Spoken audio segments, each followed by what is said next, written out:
안녕하세요. 저는 40대이고 결혼한 지는 4년 정도 된 주부입니다. 지질이 복도 없다는 말을 딱 저를 보고 하는 말 같아요. 가만히 생각해보면 전 어렸을 때부터 그렇게 복이 없었죠. 갑자기 열린 가게 문에서 뿌려진 물에 맞아 홀딱 젖은 적도 있었고, 분명 버스 시간보다 먼저 나와 기다렸는데도 무슨 일인지 버스는 떠나버리기도 했습니다. 이런 일들은 솔직히 애교 수준이고, 제가 겪은 운 없는 일들은 말로 다 설명할 수도 없어요. 오죽하면 점 보고 이런 것도 별로 안 좋아하는 편인데, 하나도 일이 안 풀리니까 점도 보고 막 그랬었죠. 그랬던 제 사연을 구독자분들에게 들려드릴까 합니다. 저희 집은 내내 가난한 집안이었어요.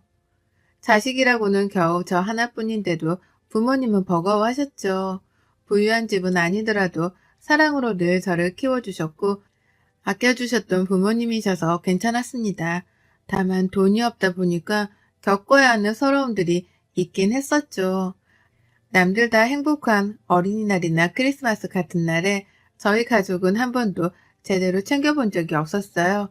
당장 먹고 살기가 바쁜데 그런 날을 어떻게 챙기겠습니까? 그래서 대학은 꿈도 못 꾸고 바로 취업을 했습니다. 그나마 제가 일을 시작하면서 집에도 숨통이 트이기 시작했죠. 그런 낙으로 살았던 것 같습니다. 부모님께서는 여태껏 저 하나 보고 사셨으니까 이제는 그걸 제가 보답해야 한다고 생각했죠. 참 사람 일이란 게 한 치 앞도 모른다는 말이 너무 와닿던 순간이 있었습니다.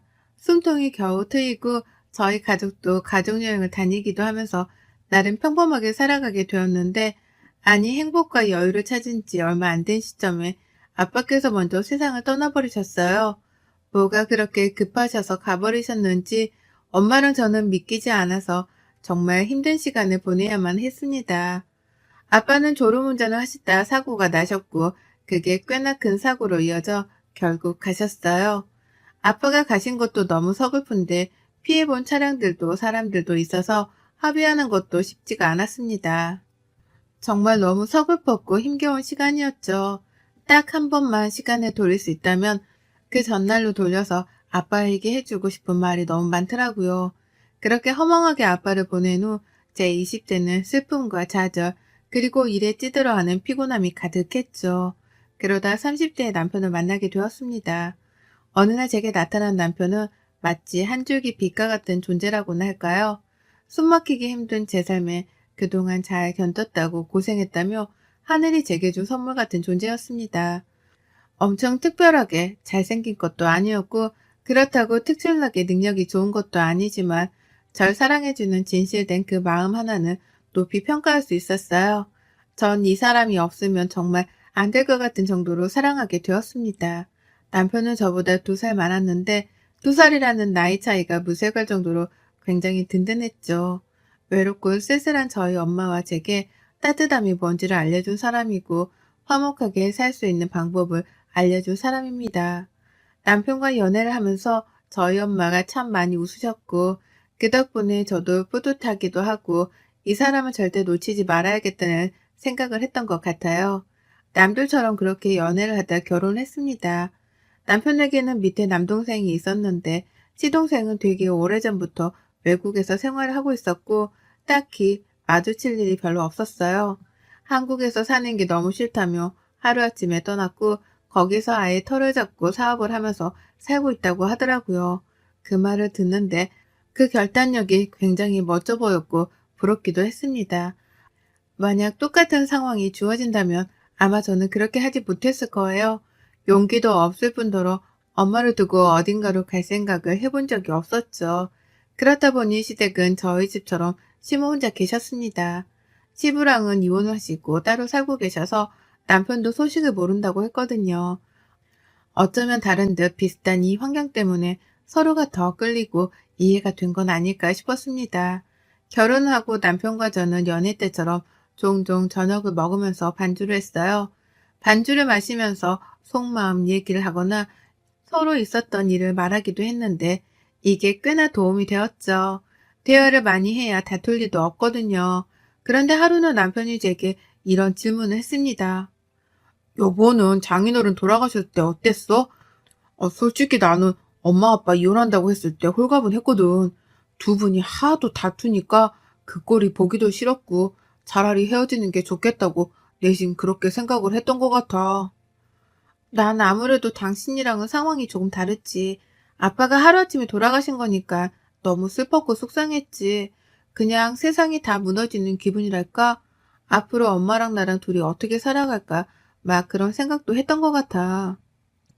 정말 너무 속상했겠다. 그 아픔을 다 어떻게 견뎌냈어? 말로 다 표현할 수 없는 아픔일 건데.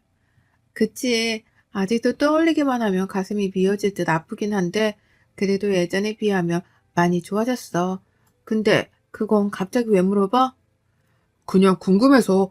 근데 이전에는 엄청 힘들게 살았다고 했었잖아. 장인어른 돌아가시고는 보험금 같은 거 나오지 않았어? 여유가 생기지 않았어? 어? 그런 질문을 하고 그래? 아니, 그냥 궁금해서 그렇지. 여보, 아무리 궁금해도 그렇지. 그런 질문을 해?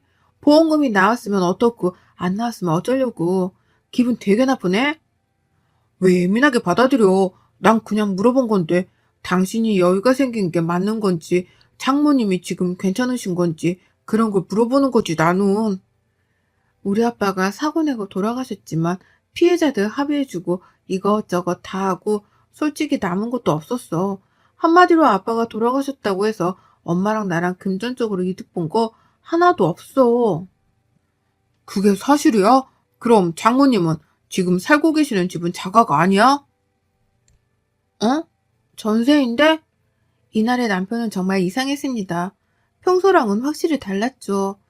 한 번도 들어본 적 없는 질문을 하더니 저렇게 딱 질문을 하고서는 술을 마시다 말고 갑자기 피곤하다면서 방에 들어가서 자겠다고 했어요. 이상하긴 했지만 별로 대수롭지 않게 여겼고 술상을 치우고 저도 잠자리에 들었죠. 거의 설잠에 들었을 때쯤 남편이 한숨을 막 크게 쉬면서 너무 뒤척이길래 제가 한마디를 했습니다. 오늘따라 왜 이렇게 뒤척거려 잠 못 자게. 잠이 오겠어? 속에서 지금 천불이 나서 죽겠는데 생각할수록 어이가 없네. 당신 그럼 있는 게 뭔데? 재산이고 뭐고 아무것도 없는 거야? 뭐라고? 자다 말고 그게 무슨 소리야? 아니 장모님 말이야. 가진 게 아무것도 없으시냐고. 아까부터 이상하다 생각은 했는데 당신 대체 왜 그래? 우리 엄마가 재산이 얼마가 있든 말든 대체 그게 당신이랑 무슨 상관인데 그러는 거야? 야, 상관이 왜 없어? 내가 당신이랑 결혼을 왜 했는데? 아, 그냥 자자. 더 이상 말하기도 싫다. 지금 야라고 했어? 결혼을 나랑 왜 했어? 일어나 보라고.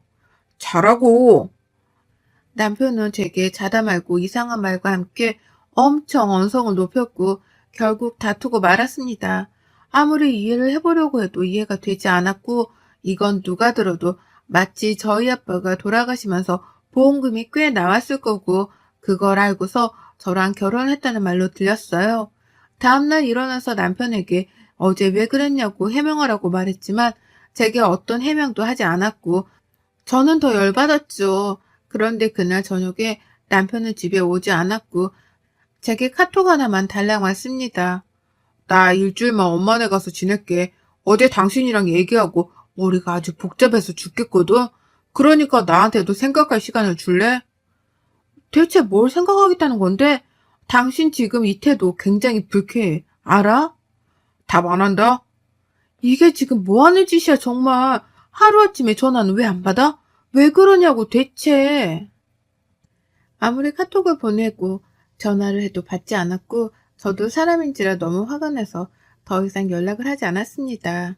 그리고 정말 남편은 일주일 동안 집에 오지 않았고 저는 대체 이게 무슨 일인지 모르겠었죠. 딱 그 일주일이 지나자 남편은 주말에 집으로 돌아왔고 시모와 함께 왔습니다. 연락도 없이 온 시모를 보고 깜짝 놀라긴 했지만 당황하지 않고 인사를 했어요. 어머님 오셨어요? 어머님 오셨어요? 너 앉아봐라. 내가 진짜 어이가 없어서 말이 안 나오네. 니네 집 캐털이라며? 맞아, 아니야. 네? 맞냐고, 아니냐고. 겨우 내가 우리 민수를 캐털 같은 집안 여자랑 살게 하려고 이렇게 애지중지 힘들게 키운 줄 아니? 너 진짜 여러 가지로 사람 열받게 하는 체주가 있다. 어쩐지 처음부터 마음에 안 들었는데 여지껏 작아질도 없는 호름이에 재산도 없으면 안 봐도 비디오지. 어머님, 갑자기 왜 그러세요? 뭐 갑자기야, 나 다 들었어. 니네 아빠 돌아가시고 돈 한 푼 남은 거 없다며? 그거 진작 알았으면 내가 너희들 결혼시켰겠니? 절대 안 시켰지. 아유, 내 팔자야. 내가 어디서 저런 모질이를 며느리로 들여서는, 아유, 민수는 너랑 살기 싫다는데 너 어쩔 거니? 네? 대체 그게 무슨 말이세요? 전 정말 황당했습니다. 결혼을 했고 서로에 대해 사정도 어느 정도 이미 다 알고 한 결혼이잖아요. 그런데 이제 와서 갑자기 저렇게 말하는 것도 황당했지만 무엇보다 저희 아빠 사망보험금을 왜 자꾸 언급하는지 모르겠었죠. 그래서 굉장히 불쾌했습니다. 이런 상황 속에서 남편과 시모는 제가 말할 기회를 주지도 않았고 하는 걸 지켜보겠다면서 똑바로 하라고 거의 협박에 가까운 말을 했어요. 그렇게 시모가 간 후 저는 남편에게 대화를 하자고 했지만 말을 한마디도 하지 않았습니다. 답답함에 속이 타들어가고 미칠 것 같았어요. 대체 왜 그러냐고 물어봐도 대답을 하지 않았죠. 그리고 남편과 시모가 저를 대하는 태도는 완전 변했습니다. 남편도 그렇고 시모도 저를 무시하기 시작했죠. 보고 자란 것도 없는 게 뭘 알겠냐고 말을 한다든지 가진 것 없이 큰애들은 돈 욕심 부리기 쉬우니까 꼭 조심해야 된다고 말을 한다든지 제가 상처를 받을 수밖에 없는 말들만 쏟아냈습니다. 시모는 저를 구박하다 못해 답답하다면서 제 어깨를 확 잡아 끌어버리거나 밀어버리기도 했어요. 이뿐 아니라 머리를 손으로 쥐어박은 적도 있습니다. 이유는 생긴 게 마음에 안 든다는 이유였죠. 본인이 불러서 네? 라고 대답한 후 쳐다봤더니 뭘 보냐고 얄밉다고 머리를 쥐어박는 게 정말 심오만 아니었으면 팔 걷어 한판 했을 것 같습니다. 남편은 제게 하는 모든 말을 명령조로 했어요. 야, 물 좀 떠와봐. 아, 그리고 방에서 핸드폰도 가져와. 당신이 해. 손이 없어 발이 없어? 나한테 왜 시켜? 손도 있고 발도 있는데 내가 하기 싫으니까 널 시키지. 그리고 보잘것없는 너 같은 거랑 이혼 안 해주고 살면 감사한 줄 알고 알아서 기어야 하는 거 아니냐? 넌 대체 뭐가 그렇게 당당한 거지? 양심이 없는 건가? 입 다물고 물이랑 핸드폰 가져와. 그러는 당신은 보잘게 있고 누가 보면 아주 대단한 사람인 줄 알겠네. 넌 뭘 가졌다고 그러는데? 그리고 내가 야야거리지 말라고 했지? 자꾸 그러게 야야거리고 너너거리면 나도 할 거야. 하던가 말던가 알 바 아니니까 그만 나불거리고 내 물이랑 핸드폰이나 가져오라고. 평소에 집에서는 늘 이런 식으로 제게 명령을 했습니다. 그리고 갑자기 전화 한 통만 하고서는 회사 사람들이나 지인들을 집으로 초대해서 술을 마시곤 했죠. 저희 집에 와서 술을 마시는 사람들은 이미 과음을 한 상태로 오는 경우가 대부분이라서 제가 너무 힘들었습니다. 심지어 안주를 제대로 안 만들어두면 제게 막 뭐라고 했어요. 그런데 자다 말고 새벽 시간에 무슨 안주를 만들겠습니까? 한 번은 이런 적이 있습니다. 자고 있는데 전화가 계속 오길래 받았어요. 여보세요? 야, 지금 나 포함해서 5명 갈 거고 한 40분 걸리니까 얼큰한 탕이랑 계란말이랑 또 다른 안주 좀 준비해놔. 소주랑 맥주도 사두고. 미쳤어? 지금 시간이 몇 시인 줄 알아? 그리고 재료도 없어. 나가서 먹고 들어오던가 배달시켜 먹던가 알아서 해. 난 아무것도 못해. 해놓으라고 했다. 냉장고에 아무것도 없다고 재료가. 근데 뭘 하냐고. 아, 그건 네 사정이고 없으면 없는 걸 알아서 만들어야지. 무슨 말이 그렇게 많아? 지금 나랑 해보자는 거야? 40분 내로 술상 차려둬? 전 이날 너무 화가 나서 술상을 차리지 않았습니다. 그리고 안방문을 잠그고 이어폰을 끼고서 자버렸죠. 아마 소리치고 난리를 칠 거니까요. 그런데 아니나 다를까 불 꺼진 거실을 보고는 흥분한 남편은 안방문을 막 두들겼고 난리를 쳤죠. 이어폰으로 음악을 듣고 있었는데도 그 소리를 뚫고 들렸습니다. 그때 저는 언제고 이혼할 때 이게 증거가 되겠다는 생각에 핸드폰을 들어서 영상을 찍으며 대화를 했어요. 정말 왜 그래? 여보, 새벽 3시가 넘었는데 한두 번도 아니고 냉장고에 아무것도 없다고 말했는데 술상을 차리라고 해? 야, 입 다물고 내가 차리랬지? 넌 내가 하는 말을 알겠다고만 하라니까? 우선 문 열어. 넌 내 말을 거역한 거야. 지금 미쳤냐? 보잘것도 없는 너 같은 거랑 살아주는데 감사하다고 절하지는 못할 망정 이게 어디서 기어올라? 제발 그만 좀 해. 우리 아빠가 돌아가시고 나온 사망보험이 있든 없든 대체 그게 당신이랑 무슨 상관이야. 우리 잘 살았잖아. 하루아침에 왜 그래 정말. 전 일부러 그동안의 내용들이 영상 속에 들어가게끔 대화를 유도했고 저 대화 끝에 결국 남편은 안방문을 부쉈습니다. 그 모습까지 찍고 제게 달려드는 모습을 마지막으로 영상은 종료가 되었죠. 이날 처음으로 손찌검을 당했고 전 바로 병원에 가서 진단을 받고 진단서를 보관해 두었습니다. 사람이 아니라는 걸 느꼈고 이혼을 결심했죠. 늘 그렇듯 제 불행은 끝을 모르고 달려들었습니다. 이혼을 결심하고 한참 머리가 아픈 이 시점에 엄마가 최정한 판정을 받으셨어요. 뭘 해볼 수도 없던 게 이미 악화된 상태라 제가 할 수 있는 게 아무것도 없었습니다. 절망적이었고 눈물밖에 나지 않았지만 정말 엄마와 함께 할 수 있는 시간이 얼마 없다는 걸 깨닫게 되니 정신을 똑바로 차려야겠더라고요. 얼마 남지 않은 이 시간이라도 좋은 기억을 품고 가실 수 있도록 도와주고 싶었습니다. 저를 구박하고 미워하던 남편과 시모도 이 사실을 알았고 전 남편에게 이혼을 하자고 했어요. 그런데 예상외로 남편과 시모는 다른 반응을 보였습니다. 얘기 들었다. 우리가 아무리 너 보잘것없다고 미워하고 막 그랬어도 사람 그렇게 힘들 때 내치는 건 정말 아니야. 그리고 어렵게 결혼해놓고 무슨 이혼이야. 이렇게 된 거 둘이 잘 살아보도록 해. 그동안 나도 너한테 몹쓸 말도 많이 하고 그랬는데 그건 정말 미안하고 마음 풀어줬으면 좋겠어. 당분간 너는 사부인한테만 신경 쓰고 아무것도 하지 말아라. 그래 여보, 엄마 말대로 나도 미안했어. 정신 차리고 생각해보니까 내가 미쳤었지 싶더라고. 당신 정말 힘들 텐데 내가 옆에서 힘이 되어줄게. 이렇게라도 상처 준 걸 갚을 수 있을 기회를 주면 좋겠어. 우선은 장모님만 생각하자. 지금 이 상황에 이혼까지 하면 장모님 속상하지.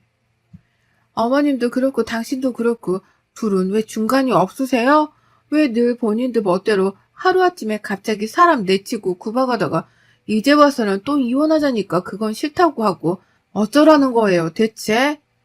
다 잊고 다시 시작하는 마음으로 친해보자.